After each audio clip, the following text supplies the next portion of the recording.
Buenos días, hermanos, tengan todos ustedes muy buenos días, que Dios les bendiga y gracias por conectarse con nosotros. Vamos a orar, dar gracias a Dios por este tiempo que Dios nos ha permitido reunirnos a través de este medio y para estudiar su palabra. Así que oramos a Dios. Padre, oramos esta mañana, nos presentamos delante de ti para pedir, Señor, para agradecer más bien, Señor, este hermoso día que tú nos has dado.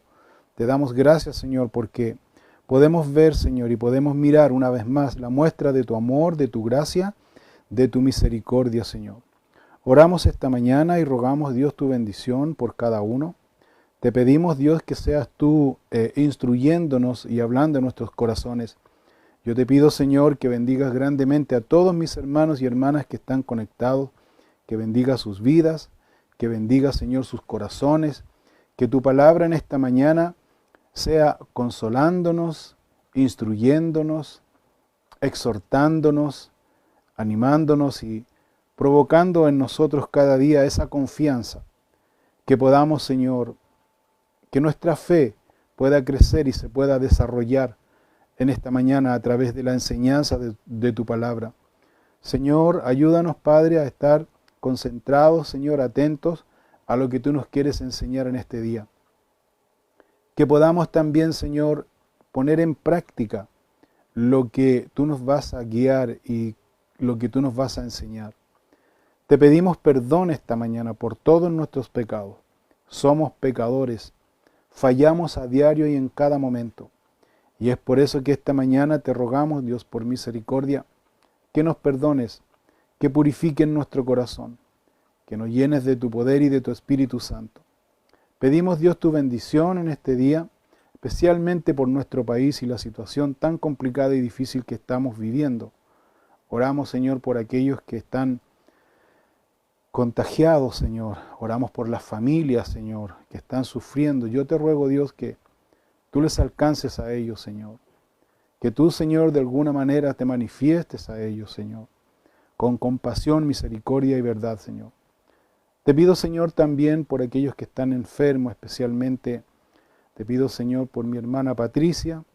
Te pido, Señor, que seas tú animando a mi hermana, Señor, fortaleciéndola a ella, Señor, tomando control de su vida, Señor, disolviendo, Señor, este tumor que está, Señor, afectando su riñón, Señor. Yo te pido, Padre, que tú hagas un milagro, Señor. Confiamos en que tú haces milagro. De hecho, mi hermana ya es un milagro, Señor, y te pido que tú le fortalezcas, que tú, Señor, te reveles a su vida, y también, Señor, a su esposo y a mis sobrinas, Señor, y a toda la familia, Señor. Te pido, Señor, por Soledad Araya también, Señor, por su recuperación. Te pido, Dios, que tú le bendigas a ella, le animes, te reveles a su vida, Señor, hables a su vida cada día cuando vengan esos tiempos de temor, de incertidumbre, Señor. Te pido, Padre, que te reveles a su vida, Señor, y seas sanándola completamente. Por mi hermano Eduardo Celis, te pido por él, Señor, que tú le fortalezcas, le bendigas, le ayudes. Por Alejandra Ingunza, una bendición para ella también, que tú le bendigas grandemente, le fortalezcas. Por Gladys Tolosa, que tú quites sus dolores, Señor, que siente en su cuerpo, Padre. Bendice a mi hermana, llénala de tu gracia, de tu amor, de tu misericordia. Te pido también, Señor, por la familia Pinto Campos. Te pido por los hermanos, por ellos, Dios, por cada uno de ellos, Señor. Que tú, Señor, seas dándole sabiduría en todos los trámites que tengan que hacer, Señor. Te pido, Señor, que tú, Señor, te reveles a sus vidas de una manera presencial, Señor, para que ellos puedan tomar la mejor decisión, Señor. Y así, Señor, seguimos orando por cada una de las necesidades. Yo te quiero presentar a mi hermana Isabel Cárdenas, Señor, que tuvo este accidente en su pie, Señor. Te pido, Padre, que tú seas, Dios mío, tomando control de ella, de su enfermedad, de sus dolores. Te pido, Dios, que la puedan atender, Señor, en el hospital, Señor. Abre las puertas, Padre, suficiente para que ella pueda ser atendida, Señor. Te pido por ella, Señor, que tú pongas paz, consuelo y alivio, Señor, de sus dolores que siente, Señor. Oramos por nuestra hermana Isabel y pedimos tu bendición por ella. Te quiero presentar, Señor, a mi hija también, Señor, a mi hija Emilia, por su escoliosis que tiene, Señor. Te pido, Padre, que tú la sanes, Señor, que tú quites sus dolores que siente en su espalda, Señor. Te pido, Dios, que abras las puertas también en el hospital para que la puedan atender, Señor. Dios mío, te pido por ella especialmente para que tú la sanes, Señor. Te ruego también, Señor, por mis hijas, Miriam, por mi hija Arlette, Señor, que tú les bendigas a ella, por mi esposa, que tú también le des fuerza, seas tú revelándote a su vida, Señor, cada día, junto con mis hijas, con mi familia. Por Arelí también te pido por ella, Señor, que tú le bendigas, Señor, le bendigas en su trabajo, en sus estudios, en todo lo que se viene de aquí en adelante, Señor. Te pido, Padre, que tú le ayudes a ella, Señor, le des fuerza, Señor. Proveas para todas sus necesidades. Por la Evelyn también, Señor, te pido, Padre, que tú la sanes, que tú la bendigas, que tú le des fuerza en todo. Por Francisco, Señor, por sus niños, Señor. Bendice la familia, Señor. Bendice a cada uno, Señor. Oramos en esta mañana y rogamos tu bendición por la enseñanza y estudio de tu palabra. Lo pedimos todo, Señor, en el nombre de Cristo Jesús. Amén y amén. Hermanos, pueden saludarse entonces en el amor del Señor unos a otros ahí con su familia. Pueden saludarse.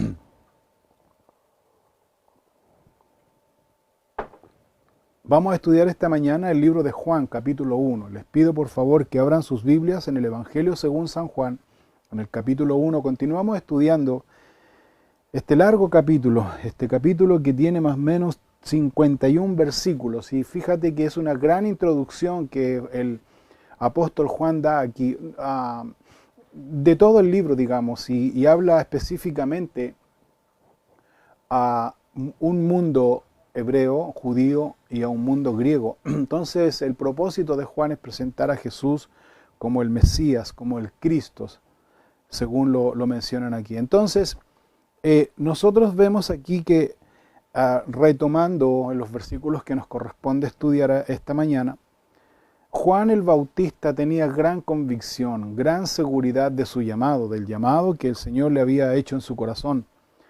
Y recuerden ustedes que Juan el Bautista confirma su llamado, el llamado que Dios le dio en el Antiguo Testamento.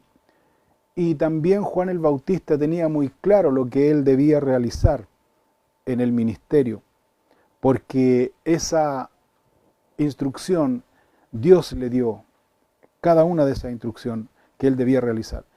Debemos también mirar el contexto físico en que se estaba desarrollando ahí. Juan no tenía la mejor ubicación, por decirlo, sino que Juan estaba desarrollando su ministerio en un lugar muy incómodo, a pleno sol, metido hasta la cintura, por decirlo así, en un charco, donde él tenía que bautizar en aguas. Así que las condiciones físicas no fueron muy favorables para Juan. Y la gente que le seguía también no tenía las mejores condiciones físicas, porque ellos estaban dispuestos a sacrificar, caminando 3 kilómetros a pleno sol, en un lugar no muy cómodo, en donde ellos tenían que escuchar un mensaje confrontacional, la predicación de la palabra de Dios. Entonces, en ese contexto de incomodidad, a pleno sol, escuchando un mensaje confrontacional, la gente no miraba eso. La gente en aquel tiempo estaba dispuesta a escuchar el mensaje de Dios. Recordemos que la gente estaba deseosa. La gente en ese tiempo tenía el anhelo, el deseo en su corazón de escuchar la palabra de Dios, porque recuerden ustedes que hacían 400 años que ellos no escuchaban palabra de Dios, ellos no oían palabra de Dios. Y con ese poder con el cual Juan lo predicaba. Así que esto provocó gran expectativa en toda la nación de Israel. ¿Por qué razón? Porque ellos posiblemente pensaba el pueblo y veía el pueblo que el Mesías estaba por venir, el ungido de Dios estaba por venir. Entonces esto creó gran conmoción, gran expectativa en toda la nación de Israel. Pero también junto a esto provocó gran molestia en el Sanedrín, porque el Sanedrín veía que Juan el Bautista tenía muchos seguidores y los sacaba fuera de la ciudad. Entonces, la verdad es que en vez de provocar alegría al Sanedrín como al pueblo de Israel, o gran expectativa al Sanedrín, provocó esta molestia. De hecho, ellos enviaron una comitiva a poder investigar y a la vez evaluar, y a la vez también confirmar, porque ellos eran los encargados de evaluar y confirmar si realmente, en este caso puntual, Juan el Bautista era un profeta falso o un profeta verdadero. Y de acuerdo a esto, a esta evaluación, entonces ellos aplicaban juicio, de acuerdo a lo que decía su ley. Sin embargo, vemos que cuando se le pregunta y se le investiga a Juan el Bautista directamente quién era, entonces Juan el Bautista argumenta su llamado en el Antiguo Testamento, cuando el profeta Isaías dice acerca de él que era la voz que clama en el desierto y que Juan tenía que preparar el camino al Señor. Así que Juan calzaba muy bien con esa profecía, por lo tanto el Sanedrín no tuvo argumento para poder calificarlo de un predicador o de un profeta falso. Pero aquí nosotros vemos tres cosas importantes que quiero nuevamente señalar antes de pasar a los versículos que vamos a seguir estudiando. Hay tres cosas importantes aquí que nosotros debemos destacar. Primero, el testimonio que Juan dio acerca del llamado de Dios. Fue un testimonio convincente, fue un testimonio con seguridad, fue un testimonio argumentado. Lo segundo es que la convicción y seguridad que Juan tenía de su llamado es porque él tenía claro que Dios, el Espíritu Santo, el Señor lo había llamado. Entonces él tenía esta seguridad y tenía este argumento, un argumento bíblico, sólido, básico de su llamado. Entonces el tercer punto es que este testimonio y esta convicción lo llevó claramente a Juan a no mirar el sacrificio, no mirar la incomodidad, no mirar las circunstancias, no mirar la persecución. Y esto es muy importante, hermanos, entender. Cuando un hombre es llamado por Dios, ese hombre tiene un testimonio ante su familia y ante la gente, que ese hombre realmente es llamado por Dios. Cuando ese hombre es llamado por Dios, tiene esa convicción, tiene esa seguridad y tiene ese argumento de que Dios lo llamó. Y eso nadie lo va a poder sacar de su corazón. Y número tres, ese hombre, la evidencia de ese hombre que ha sido llamado por Dios es el sacrificio, el costo. El sacrificio que esto significa, que significa servir a Dios. Y es un sacrificio de llevadero. No es un sacrificio como una carga, como un pesar, sino más bien es un ánimo porque estamos sirviendo a Dios. Hay sacrificios, hay costos que pagar, hay tiempos que dedicar, hay disciplinas que tomar para servir a Dios, pero ¿sabes qué? Todo eso es llevadero cuando realmente el hombre tiene un llamado de Dios en su corazón a cumplir y suplir el ministerio de Dios. Por lo tanto, saque usted su conclusión. Lo contrario a esto, cuando no hay llamado de Dios, todo se hace una carga, todo se hace un pesar, todo se hace un sacrificio, todo se hace un peso difícil de llevar. Entonces eso no es llamado de Dios, eso es solamente cumplir. Ahora continuamos estudiando aquí que este llamado de Dios que Dios le hizo a Juan el Bautista, el Señor lo respaldó. Dios respaldó este llamado. Vamos a leer entonces de inmediato. Juan capítulo 1, versículo 29, dice así: El día siguiente vio Juan a Jesús que venía a él, y dijo: He aquí el Cordero de Dios que quita el pecado del mundo.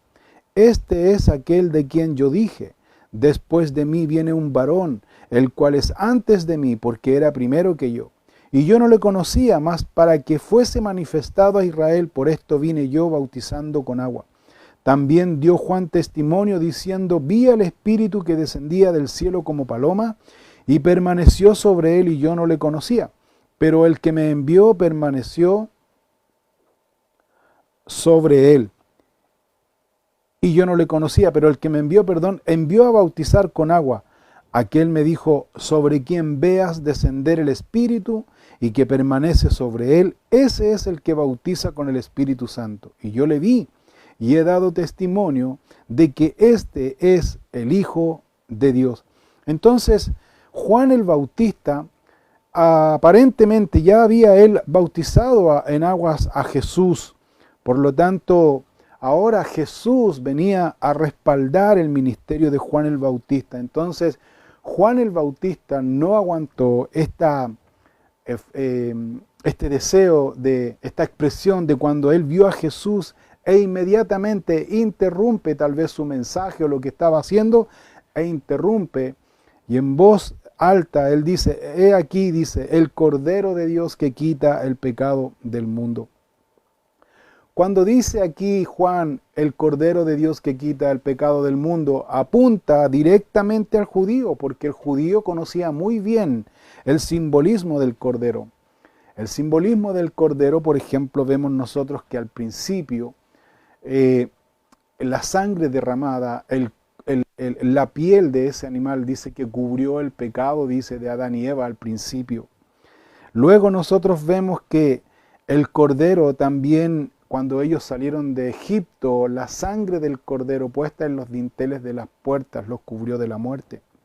También el Cordero, como por ley, cuando era sacrificado tanto en el tabernáculo como en el templo, el Cordero cubría el pecado del hombre.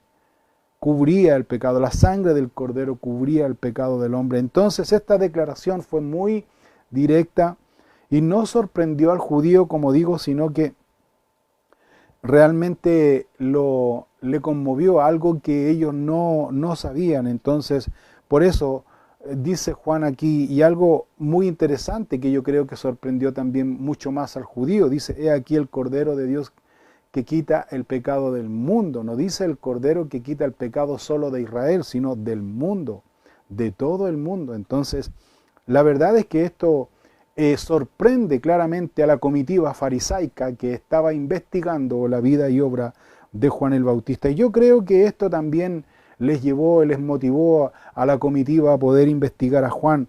Y le preguntan a Juan, entonces Juan da testimonio. Juan dice, ¿sabes? Le dice, yo vi al Espíritu que descendía del cielo como paloma y permaneció sobre él. O sea, Juan fue testigo ocular de esto. Y no solamente Juan está hablando aquí, sino también está confirmando el escritor, Juan el apóstol. Entonces, no había duda de que Jesús es el Hijo de Dios. Entonces, ahora Juan continúa argumentando contundentemente su visión de Jesús. Dice, y yo no le conocía, pero el que me envió a bautizar con agua, aquel me dijo, sobre quien veas descender el Espíritu y que permanece sobre él, ese es el que bautiza con el Espíritu Santo. Entonces Juan aquí está dando un amplio argumento acerca de quién es Jesús de Nazaret, Jesús el Hijo de Dios, Jesús el Mesías, porque para allá está apuntando. Entonces, también aquí el apóstol Juan está dando testimonio de nuestro Señor Jesucristo, quien es el regalo de Dios, Jesús el regalo de Dios, quien envió al mundo para que todos seamos salvos por Él. Entonces, Juan el apóstol hace un énfasis aquí, da un gran énfasis aquí acerca del rol que Juan el Bautista realizó como un testigo, no como alguien que bautizaba solamente, no como alguien que presentaba un mensaje confrontacional, sino que simplemente vemos que Juan dio testimonio. Esa es la palabra clave de estos versículos que acabamos de leer. Juan dio testimonio de que Jesús es el Hijo de Dios, de que Jesús es el Cordero de Dios que quita el pecado del mundo. Por lo tanto, Juan estaba contento, Juan el Bautista estaba contento con su trabajo de preparar, de allanar, de preparar el camino al Señor. Entonces, la palabra clave aquí, ¿qué es? Testimonio. Entonces eso nos lleva a reflexionar y preguntarnos si nosotros hemos sido testigos presenciales, oculares, hemos tenido una experiencia personal con nuestro Señor Jesucristo. Él ha hecho un milagro, Él nos ha perdonado de todos nuestros pecados, por lo tanto, ¿qué testimonio?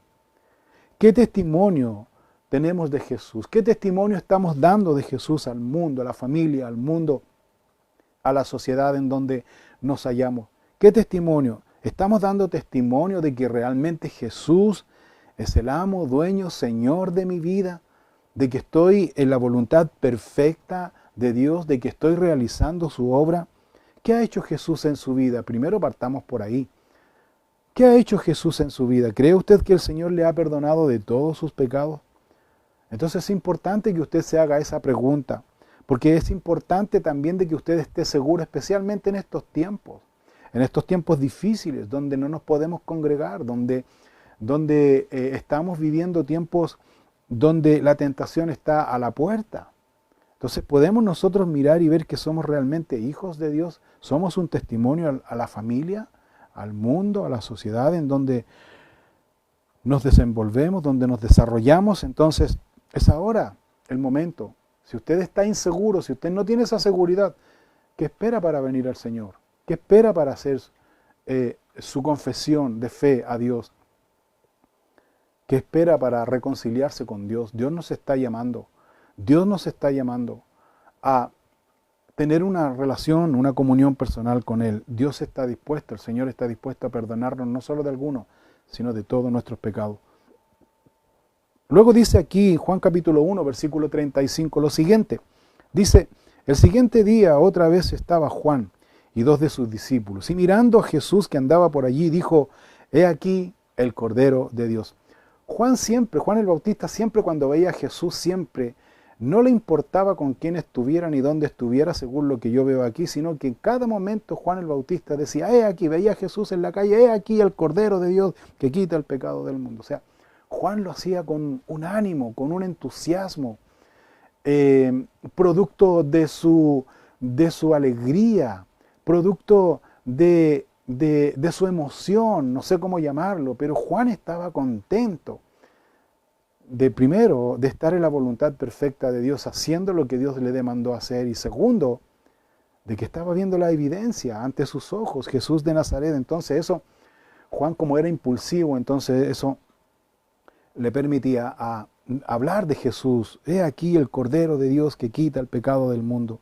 Ahora, Juan estaba con 2 discípulos, en este caso puntual dice aquí que Juan estaba con 2 discípulos que le seguían a él. Ahora, debemos entender que Juan el Bautista nunca reclutó discípulos para sí mismo. Nunca Juan el Bautista hizo un llamado para que formaran un equipo de bautizadores que le ayudaran a él. No, Señor, ese no era el plan de Juan, ese no era el propósito de Juan, eso no era su trabajo, sino que más bien la gente lo seguía a Juan, y en este caso puntual los discípulos seguían a Juan por la forma de mensaje, porque mucha gente se identificaba tal vez con el carácter, con el mensaje que Juan daba, por su espontaneidad, en fin, tantas cosas que la gente en particular se identificaba con Juan y le seguían. Entonces, dice aquí que habían 2 discípulos, uno de ellos era Andrés, el hermano de Simón Pedro, y el otro posiblemente haya sido Juan el apóstol, el escritor de este evangelio, que no menciona su nombre. Pero vamos a ver detalles que sí lo señalan a él, como el otro discípulo de Juan el Bautista. Entonces, Juan dice aquí que estaba con 2 discípulos. Y mira aquí, el versículo 36 dice algo interesante. Dice, y mirando a Jesús que andaba por allí, dijo, he aquí el Cordero de Dios. La palabra mirando, dice que ellos estaban mirando. No sabemos cuánto tiempo, pero estaba Juan el Bautista, Andrés y Juan el apóstol estaban mirando. La palabra mirando quiere decir observando con detenimiento. Observando, contemplando atentamente. No sabemos cuánto tiempo. ¿Qué estaban mirando a Jesús? ¿Qué estaban viendo de Jesús? Estaban tal vez observando su conducta con la gente, la conducta que Jesús tenía con la gente, la actitud que él tenía con la gente. ¿Cómo se relacionaba Jesús con las personas que estaban a su alrededor? ¿Cómo se relacionaba, cómo respondía, cómo reaccionaba Jesús con gran cantidad de gente, con algunas personas y también con algunos opositores? Eso estaban observando, la vida, el carácter, lo que se veía físicamente de Jesús. Eso es lo que estaban contemplando atentamente. ¿Quién? Juan el Bautista, Andrés y Juan el apóstol. Y una vez más, menciona Juan aquí a modo de expresión, de gozo, de alegría, de también llevar a la gente, a que la gente siga a Jesucristo. Juan dice, el Cordero de Dios. Aquí está, dice, el Cordero de Dios. Entonces, podemos ver de que en esta ocasión, de que a Juan el Bautista le llenó de emoción cuando tal vez Jesús, aquí en esta oportunidad, en Juan, en lo que acabamos de leer, en esta oportunidad Jesús haya vuelto ya de los 40 días que tuvo en el desierto. Él estuvo en el desierto ayunando y siendo atacado claramente por Satanás. Jesús ya está de vuelta compartiendo con la gente. Entonces, Juan el Bautista, con este gozo, con esta alegría, señala a Jesucristo como el Cordero de Dios, el hombre que regresó del desierto, el hombre que regresó de una confrontación personal con Satanás, el hombre que venció la tentación durante ese tiempo. Entonces, cuando Juan dice aquí, el Cordero de Dios, he aquí el Cordero de Dios, dirige todas las miradas hacia Jesús, hacia el Señor, y no a Él como persona, y no hacia Él como persona. Porque recordemos que Juan tenía seguidores, pero a Juan no le importaba tener seguidores. Juan no recluta seguidores aquí, sino que Juan, lo que a él le importaba era que la gente siguiera a Jesús, porque Jesús era en aquella época el importante, no Juan el Bautista. Por eso Juan él estaba contento con realizar su trabajo. Entonces esta actitud que Juan el Bautista tiene de enfocar y de llevar todas las miradas a Cristo y no a él, ese es un principio fundamental de ministerio. Es un principio fundamental de ministerio, no hacer seguidores de sí mismo. Fíjate aquí, Juan no le importa que la gente siga a Jesús o no lo siga, no le importa. Lo único que Juan quiere es realizar su ministerio bien, con gozo. Por eso dirige todas las miradas ¿a quién? A el Señor Jesucristo. Y ese es un principio fundamental para nosotros. Nosotros, la gente, a veces tiene una empatía, una afinidad, o muchas veces la gente está de acuerdo con algunas cosas, con nuestra apariencia, pero ¿sabes qué? Eso nosotros no debemos permitir que la gente nos siga a nosotros como personas, sino que cuando nosotros veamos que la gente nos sigue como persona, debemos inmediatamente nosotros ser honestos delante de Dios, primero entender y reconocer que es un llamado de Dios, que soy solamente un instrumento de Dios y que todas las miradas deben estar puestas en Cristo Jesús, no en nosotros, no en la gente, no en cada uno. Debemos nosotros siempre enfocar la gente, los seguidores, los discípulos, ¿a quiénes? A nuestro Señor Jesucristo. Él es nuestro pastor. Así que este es un principio fundamental. De hecho, la Biblia también enseña de aquellos que les gusta que la gente les siga, que les gusta que la gente les considere, les gusta que la gente les dé un reconocimiento, les gusta que la gente les diga bienhechores, como dice la palabra, les gusta que la gente les palmotee la espalda. Como decimos aquí en Chile, se dejan querer, déjate querer nomás. ¿Sabes qué? Eso no corresponde a un hombre que enseña la palabra de Dios tener sus propios seguidores. No corresponde. De hecho, Dios no nos llamó a reclutar un equipo de personas para que nos siga a nosotros. Eso es pecado a los ojos de Dios. De hecho, nosotros cuando podamos mirar y cuando nosotros nos demos cuenta de que alguien está poniendo sus ojos en nosotros como referencia, hermanos míos, debemos ser honestos y debemos llevar a esa gente a que siga a Dios, a que ame a Dios. Ahora, eso no quita que nosotros también podamos instruir, enseñar. Para eso estamos, para instruir, para enseñar la palabra de Dios, para poder aplicar la palabra de Dios, pero también no hacer seguidores hacia nosotros mismos. Hay mucha gente que hace seguidores de sí mismo y deja que la gente los mire a ellos como sus consejeros. Así se han dividido muchas iglesias, especialmente esta iglesia.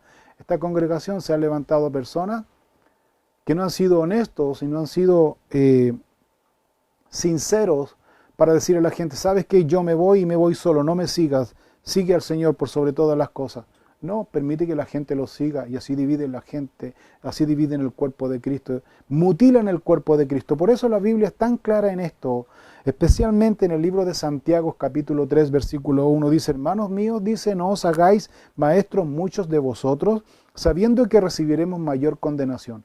Si usted lo quiere entender con mayor razón este mensaje, o sea, este pasaje, la Biblia de lenguaje sencillo dice lo siguiente, versión actualizada, dice, hermanos en Cristo no debemos tratar de ser todos maestros, pues bien sabemos que Dios juzgará a los maestros más estrictamente que a los demás.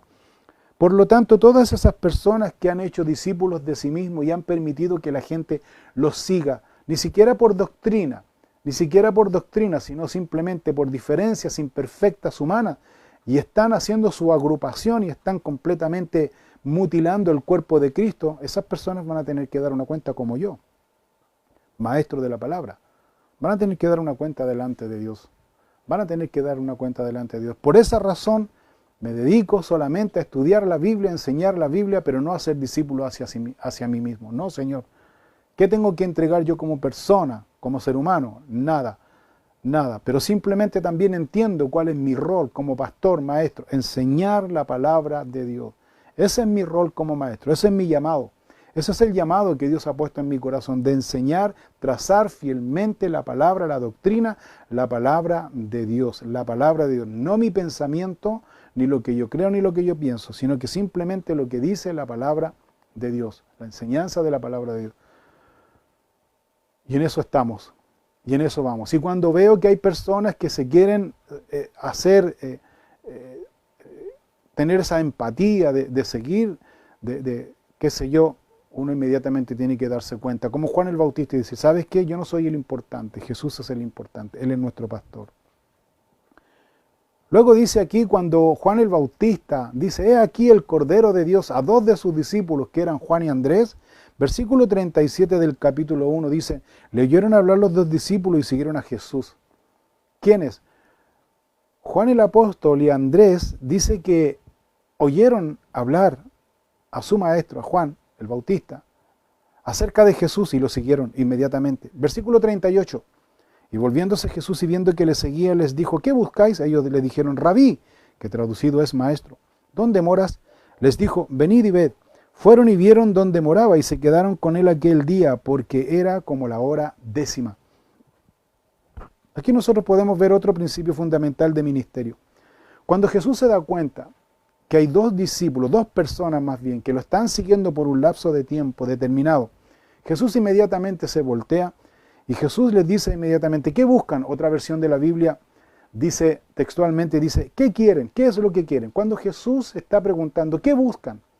¿Qué quieren a estas dos personas que lo están mirando, que lo están observando? Uno se da cuenta cuando lo están mirando, cuando lo están observando, especialmente cuando uno se relaciona con las personas, uno inmediatamente se da cuenta cuando hay personas que están mirando, que están observando cómo se conduce, cómo se relaciona con la gente, cómo reacciona. Hay situaciones así en la vida.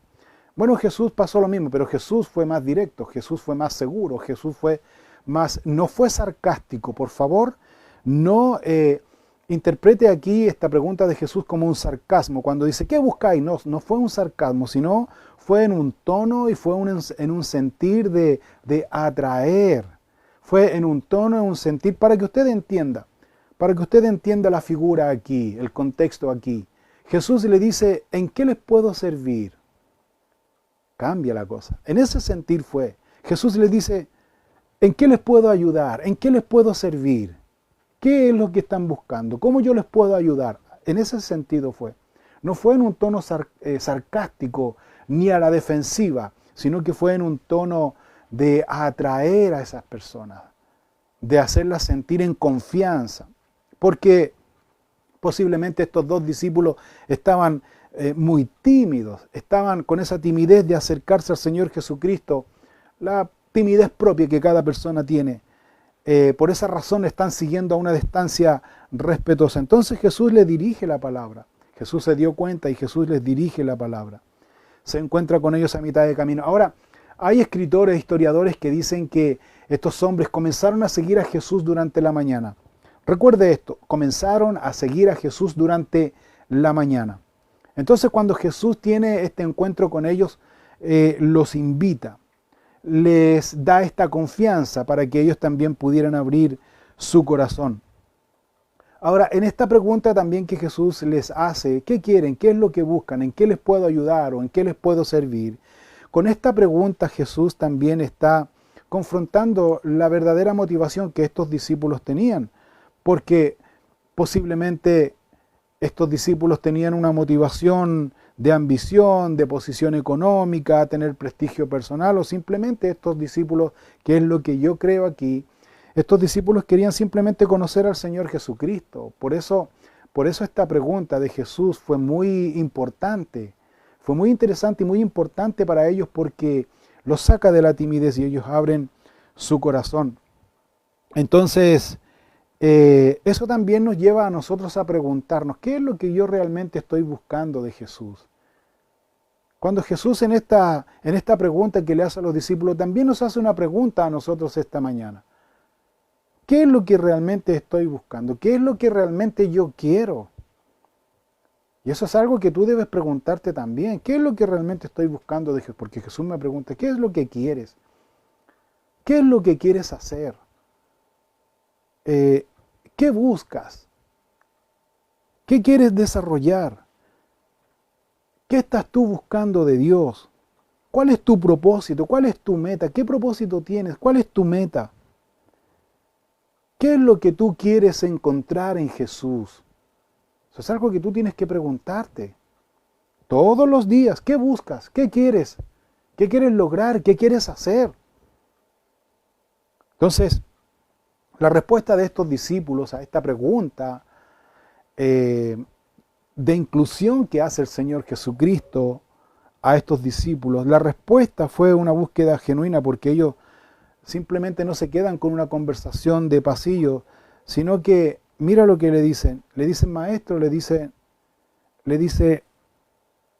rabí, le dice con respeto, maestro, le dice, ¿dónde moras? Cuando dicen ¿dónde moras? Le están preguntando estos discípulos al Señor, Señor, ¿tienes un espacio en tu agenda?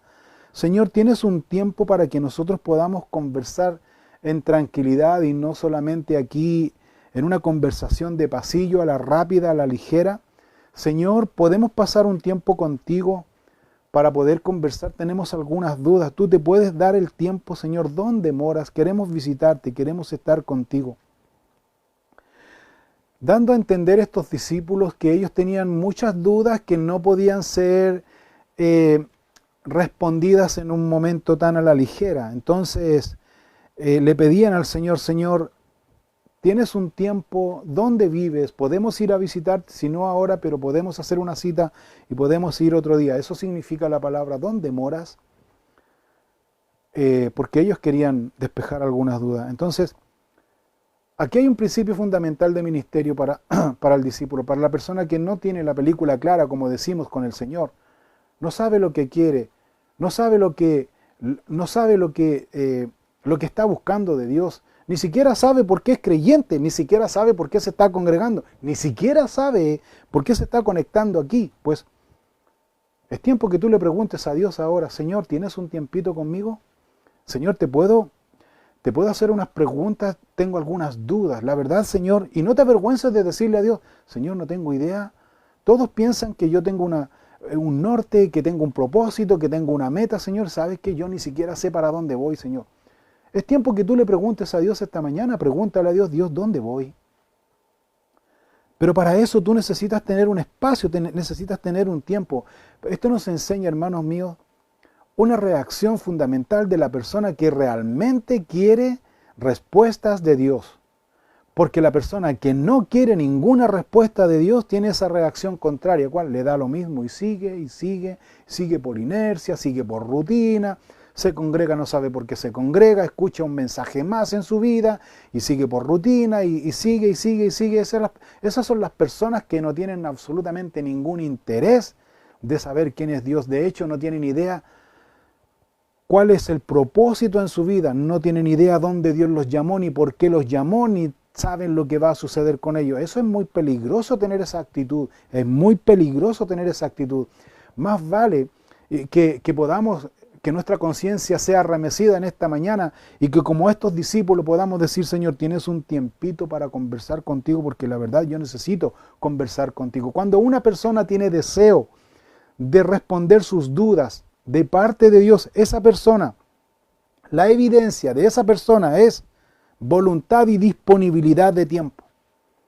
Voluntad, ¿por qué? Porque quiere saber de Dios, quiere saber dónde Dios lo está conduciendo, quiere saber qué es lo que Dios le está hablando a su vida y tiene disponibilidad de tiempo. Porque aquí estos discípulos dicen, ¿dónde moras? Queremos hacer una cita porque nos interesa conversar contigo. Nos interesa, palabra clave. La persona que le interesa saber de Dios, conocer más de Dios, se hace un tiempo para hablar con Dios. Tiene disponibilidad de tiempo, separa dentro de todas sus actividades, separa un tiempo. Aparta un tiempo para hablar con Dios o escuchar a Dios y abrir su corazón a Dios. Aparta un tiempo. ¿Quién? La persona que quiere. Por lo tanto, la persona que no le interesa, le da lo mismo. Entonces el punto es aquí, es que la persona que quiere conocer a Dios se va a hacer el tiempo para conocer a Dios, se va a disciplinar para conocer a Dios, va a participar y se va a congregar, en este caso se va a conectar para conocer más de Dios. Y Jesús inmediatamente captando la motivación de estos discípulos, la respuesta de Jesús fue: venid y ved. Inmediatamente Jesús siempre está dispuesto, inmediatamente. Ahora, los rabinos judíos de la época, cuando ellos invitaban a sus discípulos, esta frase venid y ved era común en los rabinos judíos porque ellos siempre invitaban a sus discípulos que querían conocer más, siempre ellos estaban disponibles. Entonces, esta frase, esta palabra venid y ved, quiere decir que los rabinos se interesaban por sus discípulos y decían: ¿quieres saber la respuesta a esa pregunta? Entonces sentémonos, razonemos juntos. La palabra venid y ved entonces era esta invitación a sentarse y conversar y razonar juntos. Jesús inmediatamente le dice: venid y ved. Jesús le dice a usted esta mañana, a usted que está confundido, a usted que no sabe dónde va en su vida, dónde está, cuál es su propósito en el ministerio, en la obra de Dios, no tiene idea, no está claro, no tiene convicciones claras. Usted está dentro de esta congregación y en esta iglesia y no sabe por qué está. Usted se conecta porque todos los demás se conectan, entonces usted dice: esto es un buen lugar, entonces entre estar en un mal y un buen lugar prefiero estar aquí. Pero no está la razón, no tiene la razón de por qué. Entonces venid y ved. Pregúntele al Señor, pero para eso usted tiene que separar un tiempo. Jesús los estaba invitando solo a estar con Él. ¿Para qué? Para hablar con Él, para tener este tiempo con Él.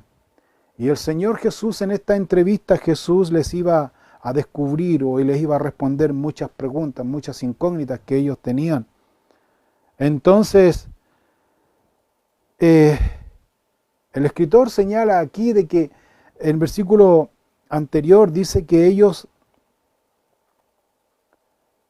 versículo 39 les dice: venid y ved. Fueron y vieron dónde moraba y se quedaron con él aquel día, porque era como la hora 10. La hora 10, hermanos míos, ¿sabes cuál es? 4 de la tarde. Por eso les decía que pusieran mucha atención al principio, cuando estos discípulos junto con Juan el Bautista miraban y observaban a Jesús. ¿Se acuerda? Que dice que miraban y observaban a Jesús. Observar significa contemplar, contemplaban cómo se comportaba, cómo se relacionaba Jesús, cómo reaccionaba, cómo era su conducta. Entonces, esto fue más o menos durante la mañana. Inmediatamente los discípulos siguen al Señor Jesucristo. Jesús les dice: ¿qué buscan? Y Jesús y los discípulos le dicen: maestro, rabí, queremos tener un tiempo contigo, tenemos algunas dudas que despejar. Y el Señor Jesucristo inmediatamente deja lo que estaba haciendo y le dice: venid y ved, juntémonos, sentémonos aquí en este rincón, conversemos, hablemos, razonemos, veamos en qué los puedo ayudar, en qué los puedo servir. Se quedaron, dice aquí el escritor, se quedaron hasta las 4 de la tarde. Pongámosle una hora, 10 de la mañana hasta las 4 de la tarde, que es la hora 10, se quedaron ellos charlando, conversando, compartiendo con el Señor Jesucristo. ¿Quiénes eran los 2 discípulos que estaban ahí? Ponga atención, los 2 discípulos que se quedaron de casi las 10 de la mañana hasta las 4 de la tarde conversando con Jesucristo era Juan el apóstol, el escritor de este evangelio, y Andrés. Muy importante, Andrés. Eran los que estaban ahí.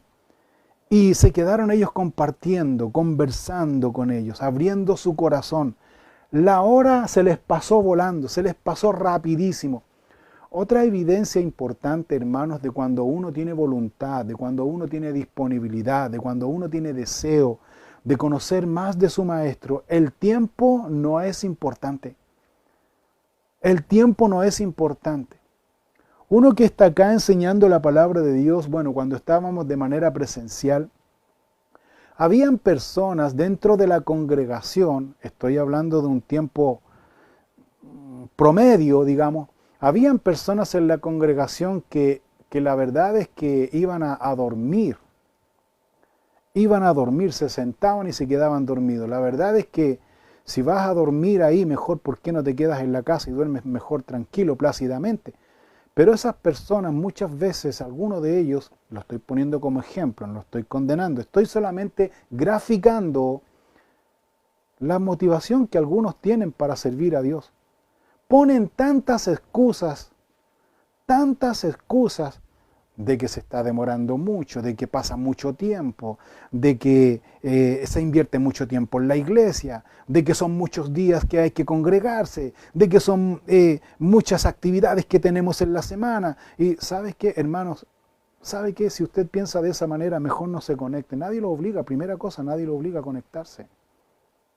Aquí los discípulos están desde las 10 de la mañana hasta las 4 de la tarde, escuchando atentamente el mensaje, lo que su maestro quería hablarles.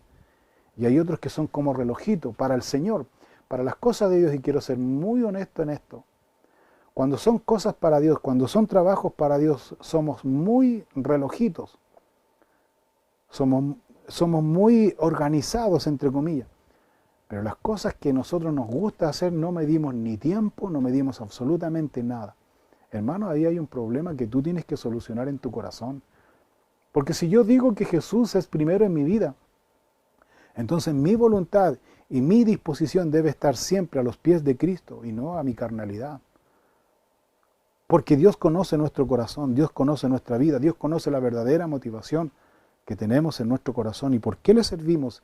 Y si tú no sabes por qué le sirve, es tiempo ahora que tú hagas tu reflexión y tu reunión personal con Jesucristo.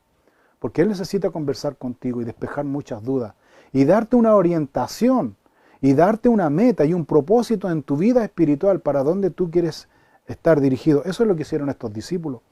Estos discípulos quedaron tan encantados con el Señor Jesucristo, por decirlo de alguna manera, quedaron tan contentos y felices. Versículo 40 dice lo siguiente: Andrés, hermano de Simón Pedro, era uno de los dos que había oído a Juan y habían seguido a Jesús. Este halló primero a su hermano Simón, le dijo: hemos hallado al Mesías, que traducido es el Cristo. Y le trajo a Jesús, y mirándole Jesús dijo: tú eres Simón, hijo de Jonás, tú serás llamado Cefas, que quiere decir Pedro. Fíjate, Andrés desde las 10 de la mañana hasta las 4 de la tarde quedó sorprendido, encantado, maravillado, porque Jesús le dio una orientación. Jesús ordenó su vida en el caso puntual de Andrés. Jesús despejó y Jesús sacó una habilidad o le dio una habilidad a Andrés de ser evangelista, de ser misionero, porque aquí Andrés en su emoción dijo, va inmediatamente, le comparte ¿a quién? Le comparte inmediatamente a su hermano Simón Pedro. Y le dice a su hermano Simón Pedro, que era pescador, rudo, un hombre totalmente de carácter contrario a Andrés, le dice: hermano mío, dice, hemos hallado al Mesías. Mesías era un nombre hebreo que era para el judío, acerca del ungido de Dios. Cristo era el ungido de Dios, pero en idioma griego. Lo que está diciendo en otras palabras, hemos hallado al Mesías, que traducido es el Cristo. O sea, hemos hallado al Rey ungido por Dios. Imagínate la expresión de amor que tenía Andrés y le habla a su hermano Pedro. Andrés tiene algunas características sobresalientes que debemos nosotros mirar y observar. Número 1, Andrés nosotros vamos a verlo en la Biblia pocas veces, porque Andrés fue un hombre de bajo perfil. Era un hombre que siempre ocupaba el segundo lugar. Era un hombre secundario, era un hombre de bajo perfil, no le gustaban, pero era un hombre, en comparación con Pedro, de bajo perfil. Andrés, era conocido como el hermano de Pedro, pero a Andrés eso no le importaba, ser secundario, no le interesaba. De hecho, Andrés no fue parte importante del círculo del Señor y fue el primer discípulo. Fue el primer discípulo del Señor Jesucristo, Andrés, pero a él no le importó, porque Andrés estaba contento, estaba feliz con su papel secundario de traer personas a Cristo. A él solamente lo único que le importaba era estar con Jesús y servir al Señor Jesús lo mejor posible. Fue un hombre humilde por lo que vemos ahí, pero también fue un hombre leal, fiel al servicio de Dios, sin ningún resentimiento. Andrés no se ofendía porque, ay, Jesús siempre llama a Pedro, a Juan y a Jacobo, nunca me llama a mí. No vemos esa expresión de ambición, de envidia. No vemos eso en Andrés. Andrés estaba contento y feliz porque estaba realizando la obra de Dios, hermano. Cuando un hombre realiza el llamado de Dios, se siente feliz sirviendo a Dios porque sirve a Dios, aunque pase completamente desapercibido y sea netamente insignificante en la obra de Dios, ese hombre sigue feliz como Andrés. Lo segundo que vemos también característica en Andrés es que siempre estaba dispuesto a él a compartir con el mundo. O sea, Andrés tenía un espíritu o un corazón de misionero. Siempre compartía con gente. Y vemos aquí en la Escritura 3 oportunidades en que Andrés comparte de Jesús al mundo. Número 1, ¿a quién le habla aquí inmediatamente cuando descubrió que Jesús es el Mesías, el Cristo, el ungido de Dios, el Rey ungido por Dios? ¿A quién le comparte? A su hermano, a la familia, y lo lleva al Señor, porque aquí lo lleva al Señor, a Pedro. Número 2, Andrés habla de Jesús a ese muchacho que tenía 5 panes, 2 peces, y lo trae. ¿Se acuerdan esa oportunidad que tenía mucha hambre, mucha gente, mucha multitud? Pues Andrés encontró a este muchacho, le comparte de Jesús y lo trae a Jesús. Y número 3, vemos en otra oportunidad de que Andrés también se halla a unos griegos disputando y hablando, y le habla de Cristo Andrés a estos griegos y los trae a Jesús. 3 oportunidades. O sea, él tenía corazón de misionero y estaba contento y feliz al ser insignificante ante la gente, al no tener un papel relevante ante la gente. Él era feliz. ¿Sirves tú a Dios? ¿Eres feliz con lo que tú haces? Con el llamado que Dios ha puesto en tu corazón eres feliz, porque si tienes ambición o estás buscando reconocimiento o estás buscando otros factores, otras motivaciones que no es servir a Dios, entonces examina bien si realmente has sido llamado por Dios. Porque un hombre que es llamado por Dios, una mujer que es llamada por Dios y está consciente y está claro de que ese es el servicio a Dios, está feliz sirviendo a Dios en el lugar que le han puesto.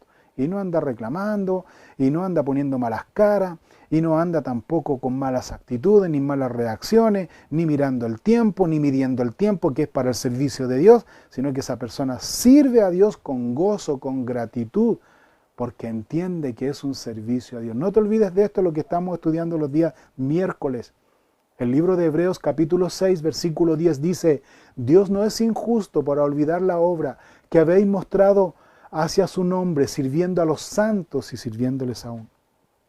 La segunda cosa que vemos aquí es que Andrés, volviendo al contexto aquí, Andrés trae a Pedro a Jesús y Andrés le dice: hemos encontrado a Jesús, al Mesías. Entonces trae a Pedro, como dijimos, trae a Pedro a Jesús. Jesús mira a Pedro, lo miró detalladamente, observando.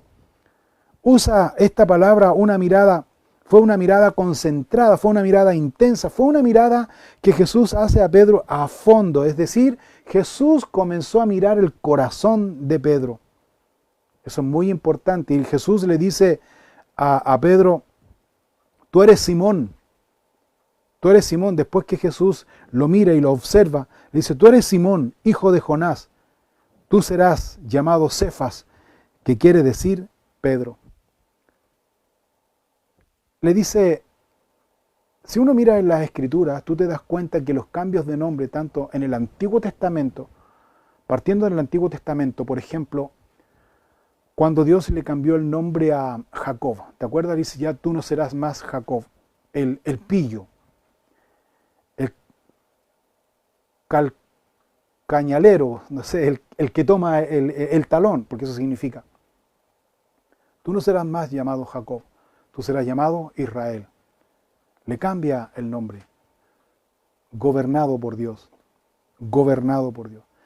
Al tiempo Dios también le cambia el nombre a Abraham. Le dice: ya tú no te llamarás Abraham, tú te llamarás Abraham. ¿Te fijas? Los cambios de nombre que vemos en la Escritura son transformaciones, nueva vida. es una nueva vida en Dios. Tú no serás llamado Jacob, tú serás llamado Israel, gobernado por Dios. Son cambios de vida, de una nueva relación con Dios, de una relación constante con Dios, una relación personal con Dios. Y aquí le dice, tú no serás llamado más Simón, tú serás llamado Cefas, que quiere decir Pedro.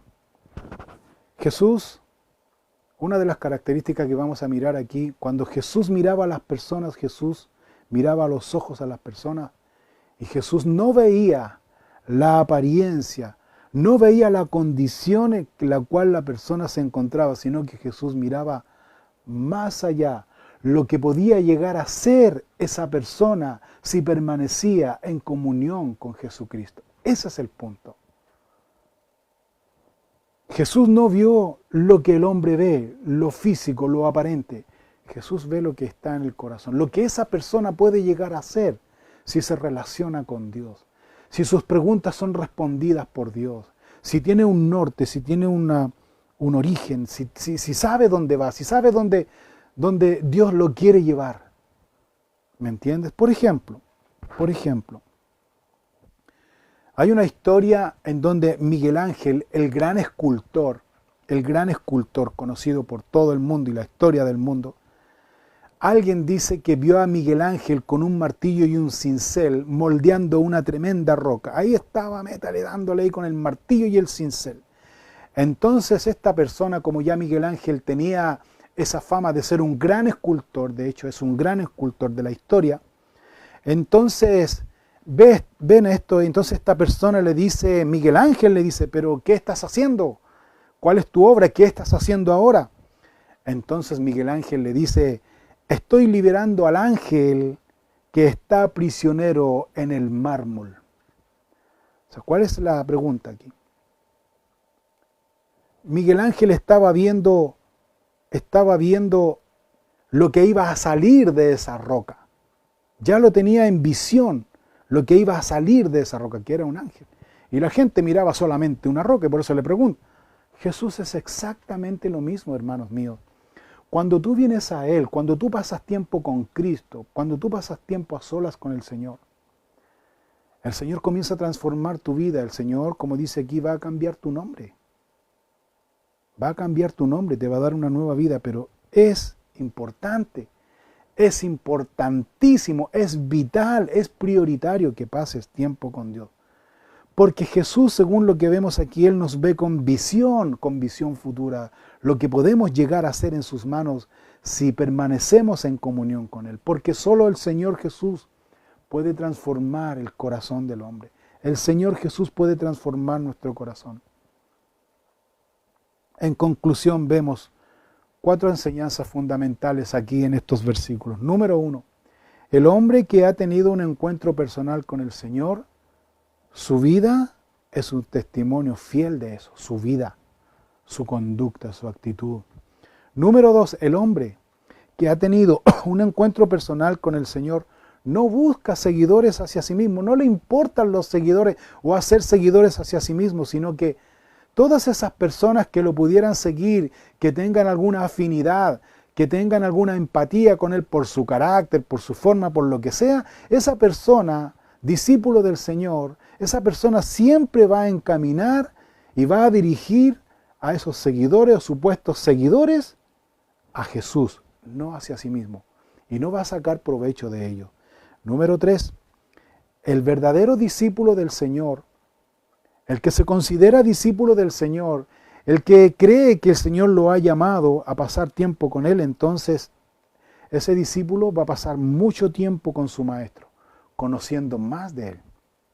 Me refiero a todos aquellos que tienen una responsabilidad dentro del ministerio y la obra del Señor. Son discípulos del Señor. Son discípulos del Señor. Y ese discípulo es aquel que pasa tiempo con el Señor, pasa tiempo con Él, conociendo de Él. Si pasa tiempo en el ministerio, o si está llamado al ministerio, pero usted no pasa tiempo con Dios, la verdad es que esa es la razón de por qué usted es irresponsable y no cumple en el ministerio. ¿Y por qué para usted el ministerio es una carga? y no es una inspiración y no es una bendición de Dios. Esa es la razón. Porque usted dice ser discípulo, pero en su tiempo íntimo con Dios no lo es. ¿Sabe qué? Examine su vida. Examine su vida esta mañana, pase tiempo con Dios. Dios necesita hablarle mucho a usted. Y usted necesita obedecer a Dios. Y número 4, el discípulo del Señor es aquel que comparte con otros, como Andrés. Quedaron sorprendidos. Cuando tú pasas tiempo con Dios, tú vas a quedar sorprendido, impactado a tal punto que tu corazón no va a poder retener el amor de Dios, que lo vas a querer compartir. ¿Con quiénes? Con tu familia. Con tu familia, como lo hizo Andrés, compartió con Pedro y lo llevó a Jesús. Tú también vas a llevar a tu familia, vas a compartir el amor de Dios a tu familia con esa emoción, con ese gozo, con esa inspiración que el Espíritu Santo da a raíz de mi comunión personal con el Señor, y los vas a llevar a Cristo. Por lo tanto, yo les quiero hacer esta pregunta. Si usted ha tenido un encuentro personal con el Señor, entonces, si usted dice, sí, yo he tenido un encuentro personal con el Señor, entonces está dando testimonio de Cristo en su vida, su conducta, su carácter, o simplemente usted está buscando seguidores o personas con afinidad dentro del grupo, o simplemente está mirando a la iglesia o la congregación como un grupo social. O tal vez usted se considera un discípulo del Señor. Por lo tanto, si usted se considera un discípulo del Señor, ¿pasa tiempo suficiente con el Maestro, aprendiendo de Él, a través de la Biblia, a través de la oración? Si usted se considera discípulo del Señor, especialmente en esta congregación, en esta iglesia, entonces usted, como discípulo del Señor, como persona que participa en el ministerio del Señor, ¿está usted participando en el ministerio de varones los días lunes, conociendo más de la palabra de Dios? En la oración los días martes como congregación, los días miércoles conectándose, estudiando el libro de Hebreos, la palabra de Dios, y así sucesivamente, porque eso es lo que hace un discípulo, y pasa tiempo con Dios. Los dos discípulos del Señor, que eran de Juan el Bautista, y pasaron a ser discípulos del Señor, pasaron desde las 10 de la mañana hasta las 4 de la tarde, suponiendo, 10 de la mañana, 10, 11, 12, 1, 2, 3, 4, 6 horas con Cristo. 6 horas. Es importante que tú pases tiempo con tu Maestro. ¿Pasas tiempo aprendiendo del Señor, en oración con Él? Ese es el punto. Y último, tal vez tú tienes un conocimiento de Dios. El conocimiento teológico de Dios no te sirve absolutamente de nada si no lo compartes con otro. Que Dios te bendiga, que Dios ilumine tu vida, que Dios te dé una orientación, pero el consejo esta mañana es, ¿qué buscas? ¿Qué quieres? ¿Qué buscas? ¿Qué quieres? Jesús nos dice esta mañana, ¿en qué te puedo ayudar? Que ojalá tú oigas el llamado de Dios y tengas tiempo con Él. Porque en este tiempo que estamos confinados, en cuarentena, encerrados, Dios lo ha permitido así, porque Dios te quiere encerrado, porque Él quiere hablar a tu corazón. Déjalo que Él hable a tu corazón. Aparta tiempo voluntario. Aparta tiempo para Dios. Busca a Dios de corazón. Que Dios le bendiga. Oramos a Dios. Gracias te doy esta mañana por tu palabra, por la enseñanza. Te pido, Dios, que nos bendiga, nos instruya. Aclares cada día, Señor, el llamado que has puesto en nuestro corazón. Ayúdanos a hacer testimonio en nuestra familia, en todo lugar donde tú nos has puesto. Yo te pido por todos mis hermanos y hermanas, Señor, que no están claros en el llamado que tú quieres hacer de ellos, en dónde tú los quieres dirigir y lo que tú quieres hacer de cada uno de ellos. Te ruego, Dios, que tu Espíritu Santo esta mañana provoque en ellos el querer como el hacer por tu buena voluntad. Que les convenza, que les impulse, que los lleve a ti tu Espíritu Santo esta mañana. Que puedan apartar un tiempo para tener contigo y ser dirigidos, guiados, aconsejados, instruidos por ti, Señor. Para predicar, Señor, para hablar a otros de ti, Señor. Con gracia, con amor, con verdad y con misericordia. Pedimos tu bendición en esta mañana sobre cada uno. En el nombre de Cristo Jesús. Amén y amén. Que Dios les bendiga, hermanos, que tengan buenas tardes, que Dios bendiga sus vidas. Si usted quiere ofrendar y dar su diezmo, por favor, en pantalla está pasando ahí el aviso para que usted pueda hacerlo con gozo, con gratitud, con alegría lo que Dios nos ha dado. Que Dios les bendiga, que tengan buenas tardes. Nos vemos mañana a las 20 horas los varones a seguir estudiando el libro de Marcos, el Evangelio según San Marcos. Todos cordialmente invitados para mañana, 20 horas, y el martes también 20 horas a la oración. Tenemos un tiempo de oración. Dios les bendiga, que tengan buenas tardes. Adiós.